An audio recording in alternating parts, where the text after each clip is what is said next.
Assalamualaikum warahmatullahi wabarakatuh. Perkenalkan, nama saya Risma Melsa Septia, nomor NIM 20011010045.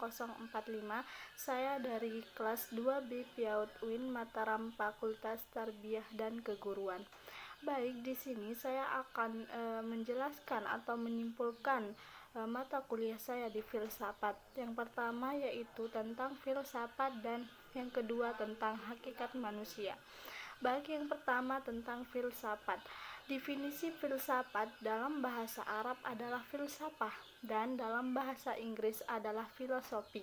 Kemudian dalam bahasa Yunani adalah philien yang berarti cinta dan sophia kebijaksanaan. Jadi filsafat adalah kajian masalah mendasar dan umum tentang persoalan seperti eksistensi, pengetahuan, nilai, akal pikiran, dan bahasa.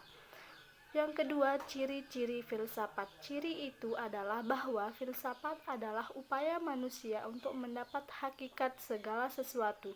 Jadi, ada 3 ciri utama hingga upaya itu dapat dikatakan filsafat. Yang pertama yaitu universal atau menyeluruh, yaitu pemikiran yang luas dan tidak aspek tertentu saja. Kedua, radikal, yaitu mendasar, yaitu pemikiran yang dalam sampai kepada hasil yang fundamental dan esensial. Yang ketiga, sistematis, yaitu mengikuti pola dan metode berpikir yang runtut dan logis meskipun spektual.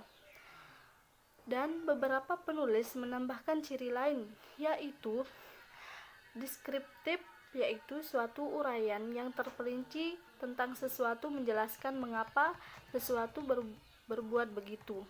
Yang kedua, kritis, yaitu mempertanyakan segala sesuatu dan tidak menerima begitu saja yang terjadi sepintas yang dikatakan dan yang dilakukan masyarakat.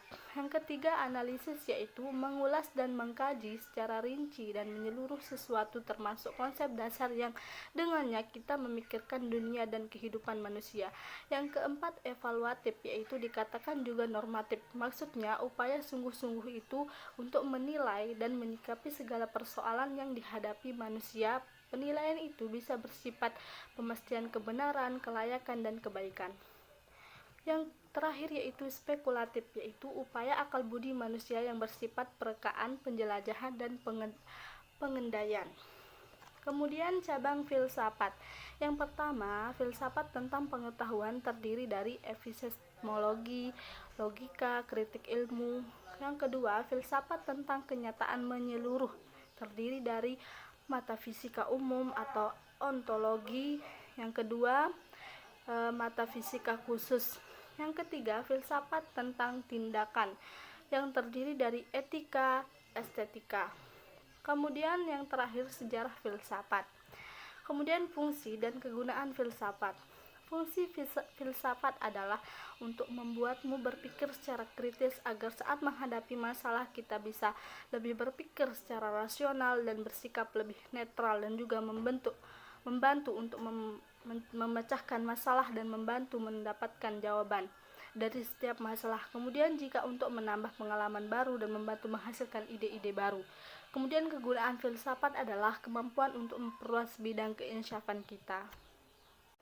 Kemudian hakikat manusia, yaitu definisi manusia. Manusia adalah makhluk Tuhan yang paling sempurna dan yang paling mulia. Manusia memiliki akal dan sifat yang berbeda-beda. Manusia yang juga makhluk yang mempunyai panca indera seperti mata, hidung, telinga, dan sebagainya. Manusia adalah makhluk sosial yang bersifat berinteraksi dengan manusia yang lain. Manusia juga merupakan makhluk hidup secara berkelanjutan, dan juga manusia adalah makhluk yang mampu berpikir dan memiliki keturunan dan kehidupan yang berbeda-beda. Tujuan manusia hidup adalah untuk menunaikan ibadah selama hidupnya kepada Allah Subhanahu wa Ta'ala dan bekerja mencari nafkah dan kesejahteraan hidup sesuai tuntunan agama, serta membina hidup bersama mendapat kebahagiaan, ketenangan, kedamaian, dan kehidupan dunia akhirat. Kemudian hakikat manusia menurut pandangan antropologi, sosiologi, psikologi, dan dimensi pendidikan. Dalam segi antropologi, terdapat 3 sudut pandang hakikat manusia, yaitu sebagai makhluk individu, makhluk sosial, dan makhluk susila. Sedangkan dalam pandangan sosiologi, konsep manusia dalam ilmu sosiologi belum sepenuhnya melihat manusia sebagai makhluk yang utuh dan mandiri. Kemudian dari pandangan psikologi menyatakan bahwa manusia merupakan makhluk individual dan merupakan kesatuan jiwa badan, sedangkan yang dimaksud dengan pribadi sebagai masing-masing individu di mana manusia memiliki kodrat yang rasional. Manusia dinyatakan merupakan suatu substansi yang terdiri dari 2 material, yaitu jiwa, tubuh, dan 3 material, yaitu jiwa, tubuh, dan badan. Kemudian dalam pandangan dimensi pendidikan, yaitu kemampuan menyadari diri, kemampuan bereksistensi, kepemilikan kata hati, moral, tanggung jawab, rasa kebebasan, kewajiban, dan hak kemampuan menghayati. Dari segi lain, manusia ternyata memiliki dimensi-dimensi yang meliputi dimensi individual, sosial, susila, dan agama. Kemudian hakikat manusia secara Islam. Dalam Islam berpandangan bahwa manusia adalah perkaitan antara badan dan ruh. Pendidikan Islam berupa baik dan buruk potensi manusia, ada fitrah, ruh, dan kalbu.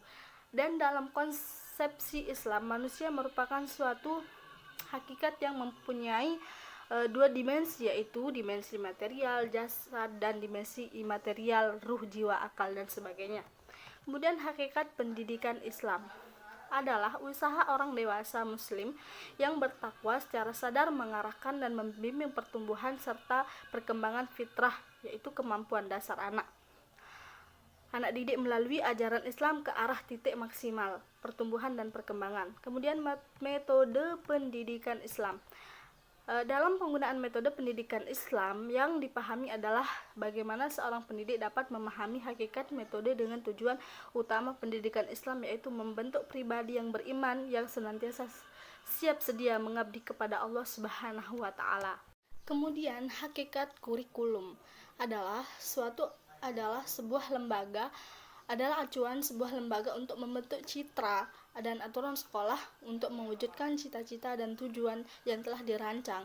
Pada dasarnya, sebuah kurikulum dibentuk dan dirancang agar mampu mewujudkan anak didik yang memuat semua aspek kognitif, efektif maupun psikomotorik.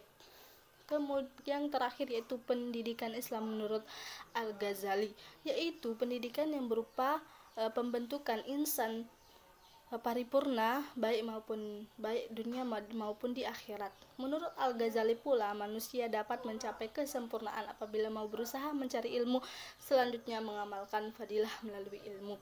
Sekian presentasi atau kesimpulan yang saya dapatkan dari semua materi pelajaran filsafat. Wabillahi taufiq wal hidayah. Wassalamualaikum warahmatullahi wabarakatuh.